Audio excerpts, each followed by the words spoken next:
So I was very intrigued by the chairman's chart earlier about productivity. And it shows, as I read the numbers, and also as I read the numbers that you cited, Mr. Dube, that if we just started in 1960, not the high water mark for minimum wage, but a good time on minimum wage, if we started in 1960 and we said that as productivity goes up, that is, as workers are producing more, then the minimum wage is going to go up the same. And if that were the case, the minimum wage today would be about $22 an hour. So my question, Mr. Dube, with a minimum wage of $7.25 an hour, is what happened to the other $14.75? It sure didn't go to the worker. Thanks for the question. That's correct. Since early 70s, what we have seen is a divergence in the prosperities of different sections of our population. So, for instance, had the minimum wage kept pace with productivity since 1960, you're correct, it would have stood around $22 an hour today. Now, the answer to your question, who got the other $14, we can answer with the following comparison. Had the minimum wage grown at the same pace at incomes going to the top 1% of the taxpayers, the minimum wage would have stood at $33 an hour before the recession in 2007.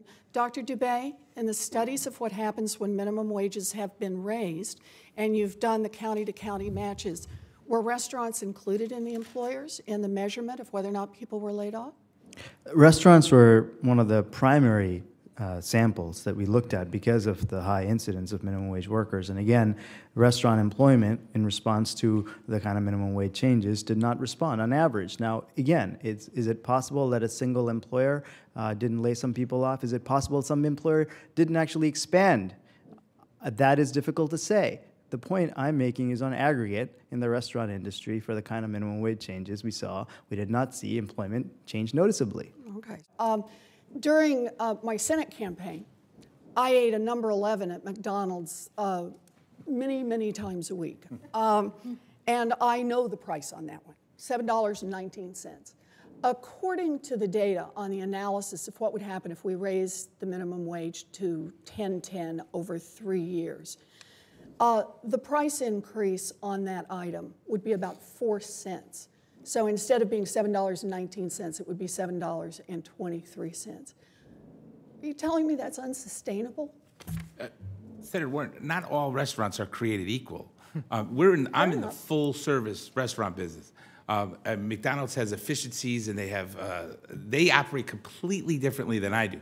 I have many jobs that pay well above the minimum wage. We have a retirement plan. We offer health insurance to our salaried employees. So my business is a little different. I can't raise a 4-cent price. I mean, I don't operate like a fast food restaurant. So I would hope that you at least appreciate the distinction. So, well, I do appreciate the distinction, and I'm not going to be in the business of being McDonald's representative, but I think they would talk about also having some higher paid jobs and some opportunities for management and advancement as well. But I get your point. Maybe it's only 4 cents on $7.19. But if your entrees are $14.40, we'll see how fast I can do the math.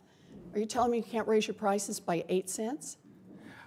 You know, it's typically when costs rise, we don't actually raise it just 4 cents. We might actually go a little higher. It has an inflationary effect on the economy. So you may actually be taking away the money you just gave that employee through the minimum wage increase and raise prices throughout the economy.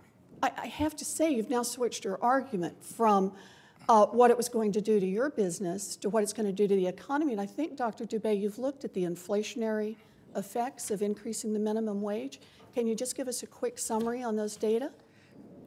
I think it's uncontroversial amongst economists that a minimum wage increase of this sort would not have a noticeable impact on the overall price level because it's just the math doesn't add up. The number of people who are getting the raises is not enough for it to show up in some kind of a wage price spiral. So the effects on overall price level, very small. Thank you very much.